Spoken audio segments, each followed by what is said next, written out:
Days of Wonder lives up to their reputation this year with 5 tribes, where players vie for control of the Arabian landscape of Nakala.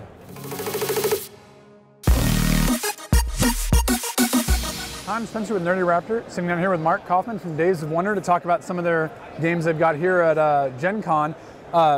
Big hotness right now, 5 tribes. Yeah. 5 tribes, a little bit of a worker placement game, but it really doesn't feel like worker placement so much as it feels like a really cool version of Mon Cala. Yep. Where'd you guys start from to build this game? Well, Bruno Catala, who's the designer of the game, basically had been working on it on his own as a prototype. And it really, the idea was there's this sort of classic thing in European style games of lots of wooden meeples and pieces that you move around, manipulate, you know, kind of as coalesced into the whole idea of worker placement. You're taking.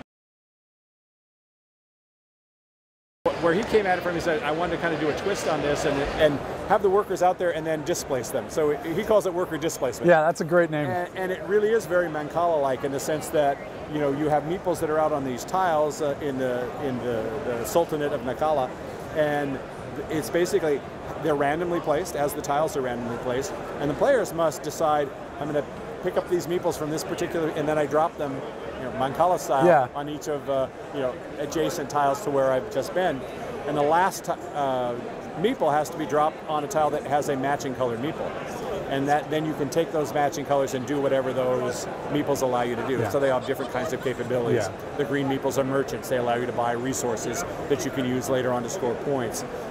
My favorite, the assassins, allow you to kill other meeples. And in order to take control over that tile, you have those meeples you pick up must be the last one. So when you empty a tile, you then can take ownership of it.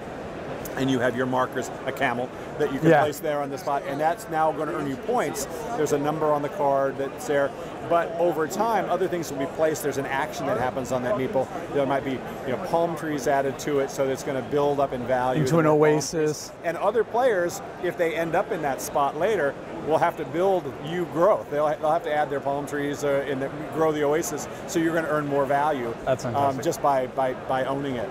On top of that, some of the other meeples allow you to basically control genes, so you have special powers, and the genes are available to you. There's a number of them. I think there's 34 in the cards, 3 available at any time during the turn, and then you can pick them and add them. Some you can use once and then discard, but you always keep the points and the value of that. Others are going to give you a power throughout the rest of the game. And what's interesting is when you first see the layout of 5 tribes, the turn order matters a great deal. So there's a bidding for the turn order before you do anything when the round starts, before anyone takes a turn. And why we call it sort of the first Days of Wonder gamers game is it's a Days of Wonder game in that we think it's beautiful. I mean, you know, you can cut it in the box, and it's got the illustrative stuff. Some of the components are really nice in terms of the wooden pieces. We tried to outdo ourselves.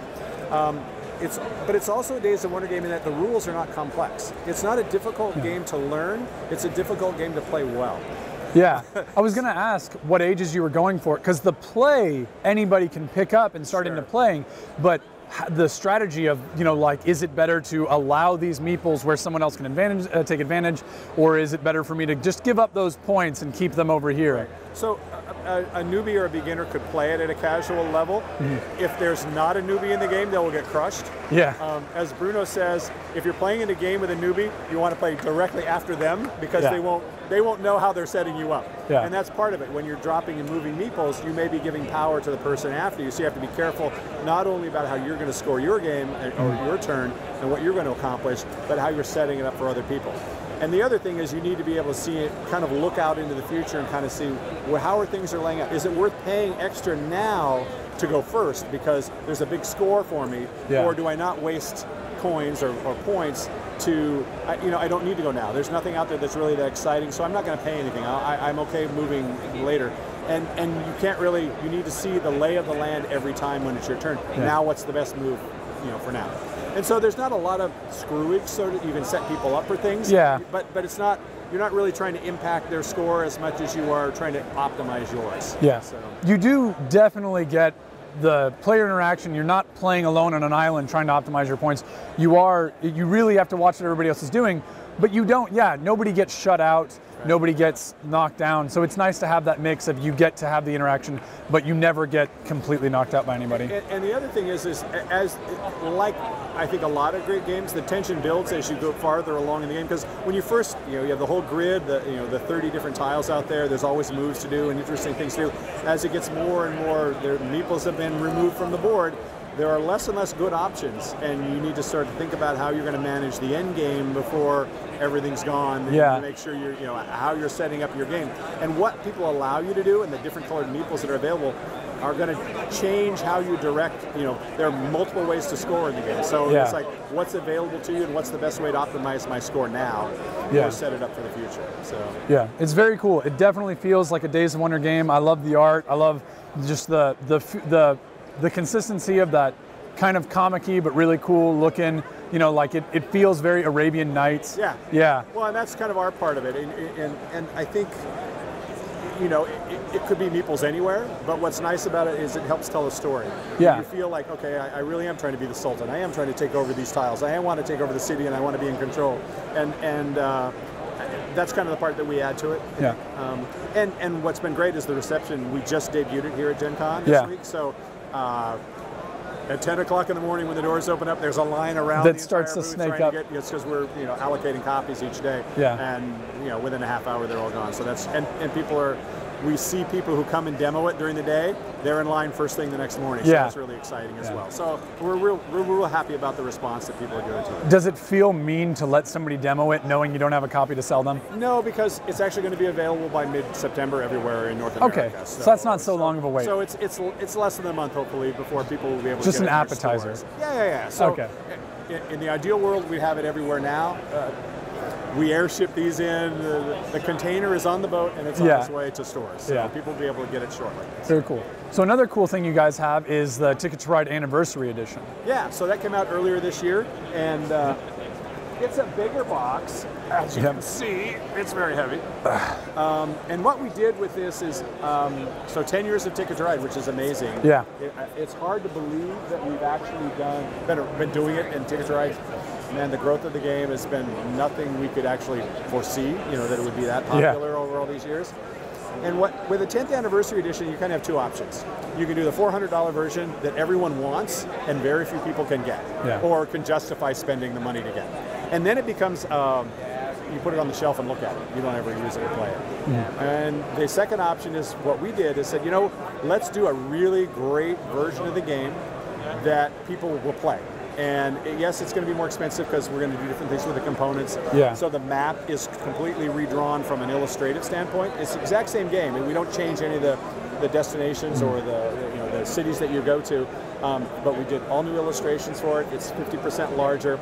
And the big thing, of course, is we customize all the trains. Each of the 5 color trains is now its own design. They're painted. So my favorite is, of course, the red trains, which are they're a circus train. And it's actually a real circus train from the turn of the century. It was the name of the train. The giraffe sticking out of the top of it. And they're in these really cool painted custom tins as well. So you pop it out and you do it, and it's sort of like, wow, what a great way to play Ticket to Ride. So we actually sold out of the first print run before it was in stores. So the distributors took it all. We've done another new print run, so it's going back into stores now again.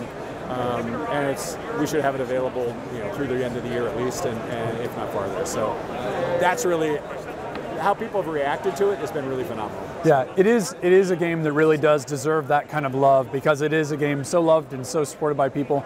And I know my favorite stall tactic when I can't decide where to play is to postulate what might be inside any of the specific train cars. And it does kind of remove that option, but I did as soon as I saw the pieces, I just started sending pictures of them to everybody, like, oh, it's a giraffe that's inside there the whole time. The funny thing is that people have told us, I've always played, this color. Now I have to switch to red because I like that one better. Or I really like the black coal car, so now I'm playing black all the time. Yeah, yeah, they are very cool. I love all the different map packs that come out. I'm phenomenally in love with the Asia map pack, the 6-player version, and the only downside is that I kind of want to buy 2 of the 10th anniversary editions, so I'll have just enough extra trains to be able to play for the 6 players. It's okay, we'll allow you to do that. You'll allow, all right, I'm glad to hear it. Yeah, good. So you can mix them together, good. You can, I'll let you. Fantastic. All right, if you want to look for any of these games, you can hit up daysofwonder.com. And if you want to see any more written out reviews from them, you can look up at nerdyraptor.net. You can also follow us at NerdyRaptor or Facebook/NerdyRaptor. Thank you very much. Thanks, appreciate All it. right.